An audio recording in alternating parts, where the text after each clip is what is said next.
ગાંધીનગરમાં મુખ્યમંત્રી ભૂપેન્દ્ર પટેલની અધ્યક્ષતામાં વિશ્વ ધ્યાન દિવસની ઉજવણી કરવામાં આવી હતી અને આ પ્રસંગે યોગ કોચ અને ટ્રેનર્સનો દીક્ષાંત સમારોહ યોજાયો હતો, જેમાં હિમાલયના શિવ કૃપાનંદ સ્વામી પણ ખાસ ઉપસ્થિત રહ્યા હતા।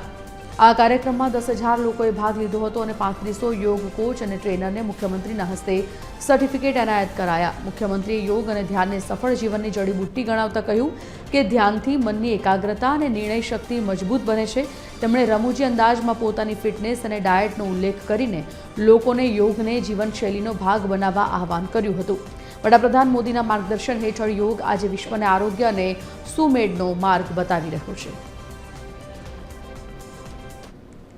આગે અહીંયા હમણાં મેદસ્વીતાની વાત થઈ તો મેદસ્વીતા જ્યારે શરૂ કર્યું ત્યારે મને આમ પેલું પેટ એટલું બધું હતું તો એમ થાય કે ભાઈ હવે હું કોકને વાત કરું એ પહેલાં કંઈક મારું તો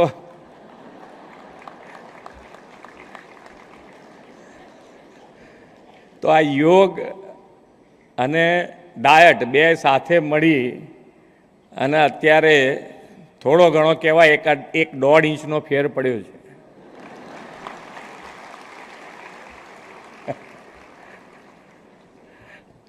પણ કરી રહ્યો છું, છોડી નહીં દઈએ।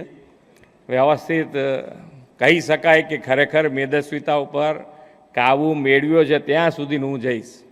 એઝ અ હ્યુમન માણસનો એક સ્વભાવ બની ગયું છે કે બહુ બધા વિચાર કરવાનો, તો આજના વિચારના પ્રદૂષણના જમાનામાં ધ્યાનનું ખૂબ જ મહત્ત્વ છે, ખાસ કરીને તમારા માનસિક સ્વાસ્થ્ય માટે અને તમારી આધ્યાત્મિક પ્રગતિ માટે। તો આજે ખૂબ જ સરસ એવો પ્રોગ્રામ માનનીય મુખ્યમંત્રી શ્રી ભૂપેન્દ્ર સાહેબ અને યોગ બોર્ડના પ્રમુખ સાથે અને શ્રી શિવકૃપાનંદ સ્વામી જે હિમાલયના મહર્ષિ છે એમની જોડે ખૂબ જ સરસ આયોજન મહાત્મા ગાંધી મંદિર હોલમાં થયેલું છે।